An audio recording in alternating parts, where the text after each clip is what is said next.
இந்த வீடியோல Naruto Shippuden season 10 episode 208 பார்க்க போறோம். ஓப்பனிங்ல 3 சாமுராய் இந்த சாமுராய் கிட்ட லோவர் லெவல் எப்படி இருக்குன்னு சொல்லி கேட்பாங்க. எல்லாருமே செத்துட்டாங்க எங்களை தவறன்பா. பார்த்தா ஸ்வீகெட்ஸ் வாய்ஸ் மாதிரி இருக்கும். சாஸ்கியோட சபார்டினேட்ஸ் இருக்காங்களான்னு சொல்லி கேட்கவும் பார்க்க போனா அவங்களும் செத்துருப்பாங்க போல. வேற லெவல்ல டேமேஜ் ஆயிருக்கு சொன்னா நம்ப மாட்டேன்பா. இல்ல ஹிடன் கிளவுட சேர்ந்த சென்சைட்டப் நிஞ்சா அவங்க என்ன சர்வைவ் ஆயிதா இருக்காங்க, அவங்க கேப்சர் பண்ணீங்கன்னு சொல்லிட்டு தான் போனாங்கன்பாங்க. அப்படின்னு ஸ்வீகெட்ஸ் சொல்லும் போது 2 பேரும் ஆர்மர் கழட்டுங்கன்ட்டு எல்லா சாமுராயும் அட்டாக் பண்றதுக்கு தயாராவாங்க. ஸ்வீகெட்ஸ் பார்க்க போனா அவங்க நம்மள புடிச்சிட்டாங்க போலங்கவும் ஸ்வீகெட்ஸ் அண்ட் ஜூகோ ஆர்மரை ரிமூவ் பண்ணிடுவாங்க. பார்க்க போனது நல்ல பிளானே இல்லைன்னு ஜூகோ. இதுக்கப்புறமா நருட்டோவை காட்டுவாங்க. எதுக்காக சக்குரா அப்படி பண்ணிட்டு போனான்னு ஃபீல் பண்ணுவான். டோர் ஓபன் பண்ணும்போது சாய் வந்து நின்று இருப்பான். என்னடா ஆச்சுன்னு சொல்லி கேட்பான் நருட்டோ. ககாஷி அது வெறும் க்ளோன் தான் பாரு. சாய் இங்க சக்குரா எதை சொல்ல வந்தாலோ அதை சொல்லாம போயிட்டான்ட்டு அதை பத்தி பேசுறதுக்கு ட்ரை பண்ணுவான். நருட்டோ யாமட்டோ எதை பத்தி சொல்ல வரேன்னு சொல்லி கேட்பாங்க. சாய் சக்குரா ஒன்னும் லவ் கன்ஃபஸ் பண்ணலாம் வரல, அவ்வளவு அவளோட கிளாஸ்மேட்ஸும் முடிவு பண்ணி வச்ச விஷயத்த சொல்ல வந்தான்பா. நருட்டோ ஆமா கொஞ்சம் வினோதமாவே நடந்துட்டா ஏதாவது மறைக்கிறாளான்னு சொல்லி கேட்பான். சாய் அவளோட உணர்வுகள் இப்பதான் எனக்கு புரிய வருது, ஏன் அவனால உங்ககிட்ட அந்த விஷயத்த சொல்ல முடியலன்பா. நருட்டோ சாய் கிட்ட என்ன சொல்ல வந்தே சொல்லுன்னு சொல்லி கேட்பான். சாஸ்கேவை அவங்களே தீர்த்துக்கிட்ட பாக்குறாங்க, உன்னோட காம்ரேட்ஸ் எல்லாருமே கமிட்டடா முன் வந்து செய்ய பாக்குறாங்க அப்படின்னு சாய் சொல்லவும் நருட்டோ தகச்சு போய் நிப்பான்.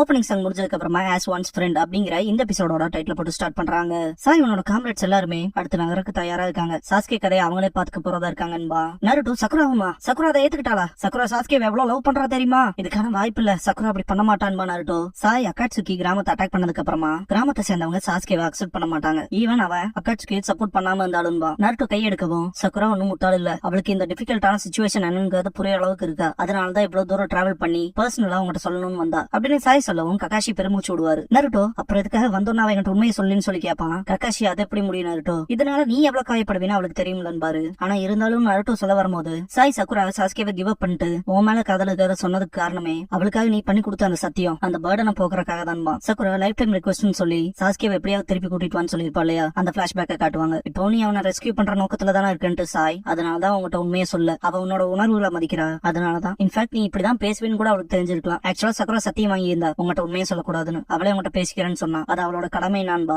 ஏன் மட்டும் நருட்டோட ரியாக்ஷன் இப்படிதான் இருக்குன்னு தெரிஞ்சாலும் உண்மை சொல்ற நோக்கமே இல்லையா அவகிட்ட, அவ என்னதான் பிளான் பண்றான்னு சொல்லி கேட்பாரு. சாய் என்னால வெறும் அசம்ஷனை வச்சுலாம் சொல்ல முடியாது, ஆனா சக்குரா அப்படின்னு சாய் சொல்ல வரும்போது நருட்டோ ஷாக்காவா. ககாஷி சக்குரா சாஸ்கேவை அவளை கொள்ற நோக்கத்துல இருக்காளான்னு சொல்லி கேட்பாரு. நருட்டோ ஷாக்காவா யாமட்டோ அதென்ன உண்மையான்னு சொல்லி கேட்பாரு. சாயோட குளோன் அதே தான்கும். பாஸ்ட்ல காட்டுவாங்க சாய் சக்குரா கிட்ட எல்லாத்தையும் நீ உன் பக்கமே எடுத்துக்காத, நானும் டீம் 7 தான், நம்ம கூட எல்லாருமே இருக்காங்கன்னு இருப்பா. சக்குரா எனக்கு தெரியும் தேங்க்ஸ் பண்ணிருப்பா. சாயோட குளோன் அவ சிரிச்சுக்கிட்டே கோஆபரேட் பண்றதா சொன்னா, ஆனா இந்த தடவை என்னாலே சொல்ல முடியும் அது போலியான சிரிப்பு அப்படின்னு சொல்லவுமே நருட்டோ இதுக்கான வாய்ப்பே இல்லைன்ட்டு சக்குரா சாஸ்கே மேல ரொம்பவுமே கிரேஸா இருந்தா அவ இப்படிப்பட்ட விஷயத்த பண்ண மாட்டான்பா. சாய் அவ அதிகமா அவனுக்கு ஆதரிச்சனாலதான் அவன் அதிகப்படியா கெட்டதை நோக்கி போறத பார்க்க முடியாம இருக்கா, அது அவனால தாங்கிக்க முடியலன்பா. சாஸ்கேவை ஈவில் பாத்துல இருந்து அவ காப்பாத்த விரும்புறா, அதிகப்படியா அவனை லவ் பண்ணனால. ஈவன் அது அவளோட சொந்த கைகளாலே அவனை கொல்றதாவும் இருக்கலாம். அதுதான் அவ சாஸ்கே மேல எவ்வளவு கமிட்டடா அன்பு வச்சிருந்தான்னு அர்த்தம். அப்புறம் அவ சூஸ் பண்ணிட்டா, நீ வெறுத்தாலும் பரவாயில்லைன்னு அதுக்கு ப்ரிப்பேர் ஆயிட்டா அப்படின்னு சாய் சொல்லவும் நருட்டோ ஷாக் ஆவான். சாய் நருட்டோ கிட்ட அவ உனக்கு கொடுத்த லைஃப் லாங் பர்டனுக்கான பிராயசித்தமா அவ வழியில பாக்குறா. இப்ப வரைக்குமே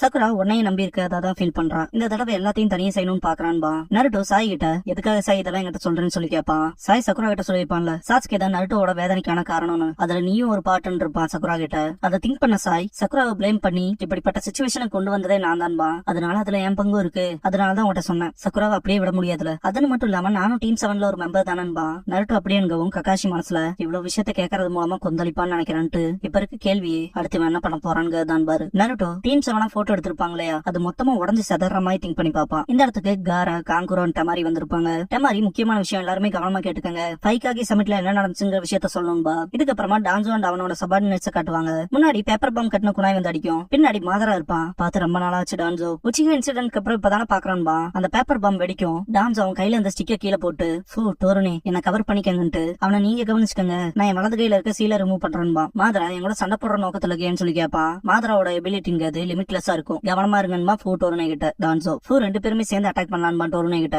புரிஞ்சதுங்கவும் ரெண்டு பேருமே அட்டாக் பண்ண போவாங்க. டோர்னே குனாயை வச்சு அடிப்பான். மாதரா பின்னாடி வரவும் ஃபூ மைண்ட் டிரான்ஸ்ஃபர் ஜுட்ஸ் பண்ணுவான். மாதரா மறைஞ்சிருப்பான். ஃபூ அவன் பில்லரோட இங்க மறைஞ்சிட்டான். பார்க்க போனா அவனால ஆப்ஜெக்ட்ஸ் குள்ள பூந்து போக முடியும் போலன்பா. டோர்னே பார்க்க முடியலனாலும் அவனோட சக்கராவை சென்ஸ் பண்ண முடியலன்னு சொல்லி கேட்பான். ஃபூ அவன் கம்ப்ளீட்டா போயிட்டான்ட்டு இருக்கும்போது மாதராவோட சக்கராவை சென்ஸ் பண்ணிட்டு பின்னாடி வரவும் பிளேட வச்சு வெட்ட பாப்பான். அது அவனுக்குள்ள பூந்து போகும். ஃபூவோட கையை பிடிக்கவும் டோர்னே குனாயை வச்சு அடிப்பான். மாதராவை தாண்டி போகவும் ஃபூ அடிச்சுட்டு பின்னாடி போயிருப்பான். சென்சரி டைப் மைண்ட் டிரான்ஸ்ஃபர் எபிலிட்டியோடவா நீ யாவனக்கா கிளான சேர்ந்தவன் சொல்லி கேட்பான் மாதரா. ஃபூ டோர்னே பக்கத்துல வரவும் டோர்னே அவனோட உடம்ப டிமெட்டீரியலைஸ் பண்றான். அட்டாக் நடக்கும்போது அந்த ஆப்ஜெக்ட் அவனை தொடாத மாதிரி பாத்துக்கிறான்பா. டேஞ்சிபிளா இருக்கான்ட்டு ஃபூ அவன் என்னதான் அந்த ஒரு விஷயத்த பண்ணாலும் ஒரு பொருளை தொடரணும்னு முடிவு பண்ணிட்டானா அவனோட உடம்பு நார்மலா ஆயிருது. அதனால அவன் நம்மள திரும்பி தாக்குறப்பதான் அவன் எய்ம் பண்ணணும்பா. மாதரா நல்லாவே அனலைஸ் பண்றீங்களேன்பா. டோர்னே ஃபூ பக்கத்துல வந்துட்டு கவுண்டர் அட்டாக் பண்றதுக்கான டைம் பர்ஃபெக்ட்டா இருக்கணும். ஒருத்தருக்கு அடுத்து ஒருத்தர்னு அட்டாக் வைக்கிறான். செகண்ட் ஸ்டேஜ்ல மாட்டுவான்பா. ஃபர்ஸ்ட் ஸ்டேஜ்ங்கிறது டிவர்ஷனா இருக்கணும்பா. அவனோட பொரிய நான் மாட்டிக்கிறேன்பா. ஃபூ ஆல்ரெடி என்னோட மைண்ட் டிரான்ஸ்ஃபர் ஜுட்ஸுவை பத்தி அவனுக்கு தெரியும். இப்போதைக்கு அவன் ஜுட்ஸோ நம்பிதான் இருக்குன்பா. டோர்னே புரிஞ்சு வச்சுட்டு அவனோட கைகள்ல இருக்க கிளவுஸ கடிச்சு ரிமூவ் பண்ணுவான். மாதரா அந்த டெக்னிக்கான்ட்டு பாத்துட்டு இருக்கும் போது டான்சோவை காட்டுவாங்க. இன்னுமே அந்த சீலை ரிமூவ் பண்ணிட்டு தான் இருப்பான். டோர்னே கிட்ட அந்த ஜுட்ஸுவை யூஸ் பண்ணும்பா. ஃபூ மாதராவை அட்டாக் பண்ண போகும்போது பெனட்ரேட் ஆயிருக்கும். மாதரா பின் பக்கமா வந்து குத்த போவான். ஓகே சால்டிஃபை பண்ணிட்டான்ட்டு டோர்னே பஞ்ச் பண்ண போவான். மாதராவை தாண்டி போய் ஃபூவோட கையில பட்டுரும். ஃபூவோட கையே மொத்தமா அஃபெக்ட் ஆன மாதிரி இருக்கும். அவன் அட்டாக் பண்ற மாதிரி நடிச்சிருக்கான். நாங்க ஏமாந்துட்டோம்ட்டு கடுப்பாம டோர்னே. மாதரா சரியான யூஸ் பண்ணி பாத்துட்டு சக்கரால கலக்கிற ஜுட்ஸு செல்ஸ் அடிக்குதான்ட்டு பாப்பான். ரொம்ப தொல்லையா இருக்கணும்பா. டோர்னே மன்னிப்பு கேட்டு அதை நான் கிளியர் பண்றேன்ட்டு ஈவன் ஃபூவோட கையும் கூட பிடிக்காம அந்த துணியில கவர் ஆயிருக்க மாதிரி தான் கையை தூக்கி மேல வச்சுட்டு ஜஸ்ட் டோர்னே அவனோட ஃபிங்கர் டிப்ல இருந்து எல்லாத்தையுமே ரிமூவ் பண்ணுவான். மாதரா அது ஒன்னும் சக்கரா இல்லைன்ட்டு நேனோ சைஸ்டு வேனம் பீட்டில்ஸ் பாப்பான். பார்க்க போனா பாக்டீரியா மாதிரி தொடர்றது மூலமா இன்செக்ட்ஸ் அந்த உடம்புக்குள்ள போய் செல்ஸ் முழுங்குது இல்லையான்னு சொல்லி கேட்பான். இதை பத்தி கேள்விப்பட்டிருக்கா ஹிடன் நிஞ்சுட்சு தெரிஞ்ச அபிராமிக்லான சேர்ந்தவன் தானே நீ. அந்த இன்செக்ட்ஸை தாங்குற இம்யூனிட்டி இருக்க. கண்டிப்பா நீ சீக்கிரம் அபிராமியோட பையனா தான் இருக்கணும். யோசிச்சு பார்த்தா ஃபவுண்டேஷன்ல இருக்க. டான்சோ உன் கூட நல்ல சபார்டினேட்ஸவே கூட்டிட்டு வந்திருக்கேன்ட்டு வேனிஷ் ஆவா மாதரா. ஃபூ டோர்னே கிட்ட மன்னிப்பு கேட்பான். டோர்னே அவன் அப்பர் பாடியில வேர் பண்ணிக்க எல்லா க்ளோஸையுமே ரிமூவ் பண்ணுவான். இது ரிலாக்ஸ் பண்றதுக்கான நேரம் இல்ல. அவன் எங்க இருந்து அட்டாக் பண்றாங்கிற லொகேஷனை மட்டும் சென்ஸ் பண்ணி சொல்லும்பா. அடுத்த தடவை அவனை புடிச்சே தீர்வன்கும் போது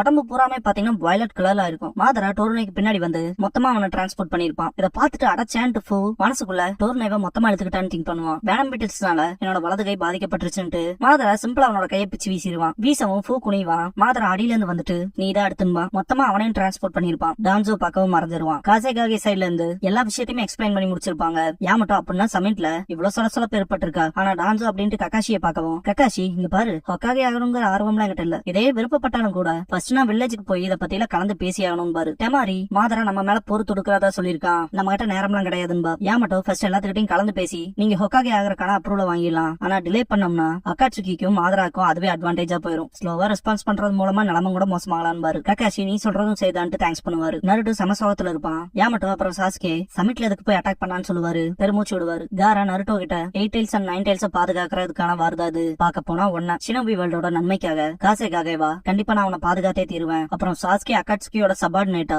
அலைட் ஷினோபி ஃபோர்ஸ்க்கு எதிராக நின்னானா நான் அவனுக்கு கருணை காட்ட மாட்டேன்பா. காரா சாஸ்கே கிட்ட சொல்லிருப்பான்ல நீயும் நானும் ஒரே மாதிரி இந்த உலகத்தோட இருள்ல இருந்தோம். உன்னோட கண்கள்ல ஒரு துளி வெளிச்சத்தை கூட நான் பார்த்ததில்ல. பாஸ்ட்லயும் சரி இந்த மொமெண்ட்லயும் சரின்னு இருப்பான். நான் என்னோட கண்களை எப்பவும் மூடிட்டேன். என்னோட இலக்கிய இப்ப டார்க்னஸ்ல தான் இருக்குன்னு இருப்பான் சாஸ்கே. அதை யோசிச்சு பார்த்த காரா இப்ப சாஸ்கேவால அவனை பார்க்க முடியாது. அவன் பாக்குறதெல்லாம் டார்க்னஸ் மட்டும் தான். நருட்டோ ஷாக் ஆவான். காரா நருட்டோ நீ ஹொக்காகே போறத சொன்ன நான் காசேகாகே ஆயிட்டேன்ட்டு காரா நருட்டோ பக்கத்துல போயிட்டு நருட்டோட தோல்ல கை போட்டு காகே ஆகணுங்க அந்த பர்டன் தூக்கி தோல்ல போட்டினா அதை தாங்க தயாராயிக்க. அப்புறம் சாஸ்கேக்கு நண்பனா எதை செஞ்சா சரியா இருக்குன்னு யோசிச்சுக்கா. நருட்டோ சிம்பிளா காராவோட கையை தட்டி விட்டுருவான். டெமாரி நம்ம என்ன சொல்ல வந்தோமோ அதை சொல்லியாச்சு. காரா வா போலாம். நாங்க எங்க வில்லேஜுக்கு போறோம். கக்காஷி ஹாட்டகே நீங்க தான் அடுத்த ஹொக்காகேங்கிற முடிவோட சேண்டர் நாங்க எங்க பக்கம் ஆக்ஷன் எடுக்க போறோம். நம்மளுக்குள்ள இன்டெல் அப்புறம் கம்யூனிகேஷன்ல எந்த ஒரு கன்ஃபியூஷனுமே வரக்கூடாதுன்னு வேண்டிக்கிறேன் கிளம்பிடுவாங்க. முன்னாடி போன காரா திடீர்னு ஸ்டாப் ஆயிட்டு நான் உன்னை ஃப்ரெண்டா கன்சிடர் பண்றேன். பாஸ்ட்ல எனக்கு ஃப்ரெண்டுங்கிறது வெறும் வார்த்தை மட்டும்தான். உன்னை பார்த்ததுக்கு அப்புறம் தான் முக்கியமான ஒரு விஷயத்தை ரியலைஸ் பண்ணேன். அந்த வார்த்தைக்கான அர்த்தத்தை புரிஞ்சுக்கிட்டேன். அதை நீ எப்படி புரிஞ்சிருக்கீன்னு சாஸ்கேக்காக என்ன பண்ணுங்கிறத நல்லா யோசிச்சுட்டு கிளம்பிடுவான். வாங்க போலான்ட்டு யாமட்டோ நருட்டோன்ட்டு பக்கத்தால வருவோம். அதை அவனே தான் கண்டுபிடிச்சானு பாரு கக்காஷி. இதுக்கப்புறமா வேற டைமென்ஷன்ல இருக்க சாஸ்கே அண்ட் காரினை காட்டுவாங்க. காரின் இந்த டார்க்கான இடத்துல நான் சாஸ்கேவோட தனியா இருக்கேன். என் உடம்புல ஏற்படுற எல்லா ஜெயுமே தடுத்துட்டு உன்னை கேர் பண்ணிக்கிறேன். சாஸ்கே சீக்கிரம் எந்திரிச்சு சரியாயிருன்பா ட்ரீட் பண்ணிட்டு கண்ணாடி அட்ஜஸ்ட் பண்ணிட்டு பாக்கவும் சாஸ்கே முடிச்சிருப்பான். நீ இப்ப ஓகேவா சாஸ்கேன்னு சொல்லி கேப்பா. காரின் மனசுக்குள்ள இன்னும் மோசமா தான் இருக்கான் மார்லிங்க மாதிரி திங்க் பண்ணுவா. சாஸ்கேவோட ஃபேஸ பாத்துட்டு ஆனா இருந்தாலுமே சிம் பண்ணுவா. மாதரா இந்த இடத்துக்கு வந்துட்டு பயப்படாத ஆல் ரைட்டு இப்ப நம்ம ஒரு இடத்துக்கு போய் ஆகணும். வெளியே உனக்காக ஒரு பரிசு காத்துட்டு இருக்குன்பா. டான்சோ இருக்க இடத்துக்கு சாஸ்கே காரினை டிரான்ஸ்போர்ட் பண்ணிட்டு மாதரா இந்த இடத்துக்கு வந்து நிப்பான். சாஸ்கே சரியான யூஸ் பண்ணுவான். டான்சோ நீ சாஸ்கே வச்சியாதானு கேட்பான். மாதரா காரின் கிட்ட விலகி போயிரு இந்த சண்டையில இன்வால்வ் ஆனேன்னு செத்துருவன்பா. காரினோட சாஸ்கேன்னு ஓடவும் மாதரா பின்னாடி போயிருவான். பர்ஃபெக்ட் டான்சோ அவனோட ரைட் ஆர்ம்ல இருக்க சீலை ரிமூவ் பண்ணிருப்பான். டான்சோ சாஸ்கேன் மாதரா கிட்ட கவனமா கேட்டுக்கங்க, உங்க 2 பேர்த்தோட சரியான எடுத்துக்கிட்டு அதை என் கலெக்ஷன்ல சேர்த்த போறேன்பா. டான்சோவோட வலது கையில பார்த்தா ஏகப்பட்ட ஷரிங்கான்ஸ் இருக்கும்.